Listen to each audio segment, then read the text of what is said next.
Order. I call the member for Lindsay. At the age of 91, Penrith's retired Corporal Joseph Henry Fawkes has just embarked on one of the great journeys of his life. After 67 years, Mr Fawkes received the closure he needed earlier this month, as 3 of his fallen comrades were laid to rest with the decency and respect they deserved, but never previously received.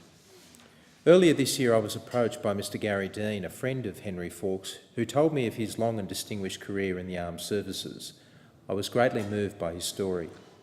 Mr Fawkes joined the Army at the age of 18 and was recruited into the Australian Z Special Unit. The unit was made up of around 8 soldiers who would steal enemy territory and blow up ammunition dumps. Mr Fawkes remembers serving in World War II as if it were yesterday.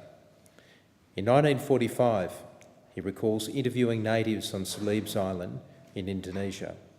He and his comrades had been waiting for a seaplane to take them out when they were ambushed by the enemy. As the Japanese opened fire, Mr Fawkes saw his lieutenant get shot and he raced over to pull him out of danger. The lieutenant died in Mr Fawkes' arms and 2 other men from the unit were also killed. The 3 men were buried in a common unmarked grave.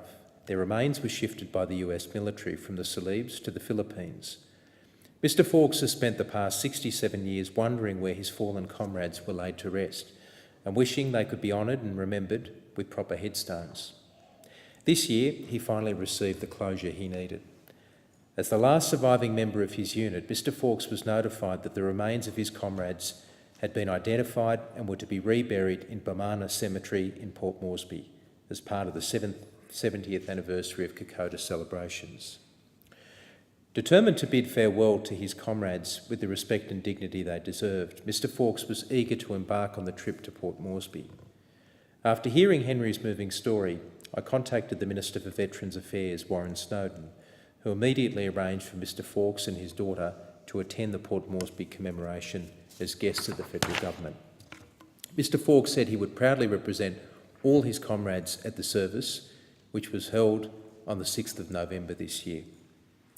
Henry Fawkes is an unsung hero of the Penrith region. He has devoted his life to serving his nation and his local community through a range of charitable ventures. I want to take the opportunity today to congratulate Henry on his exceptional service, and I wish him, his wife Lynn and his family all the very best for the future.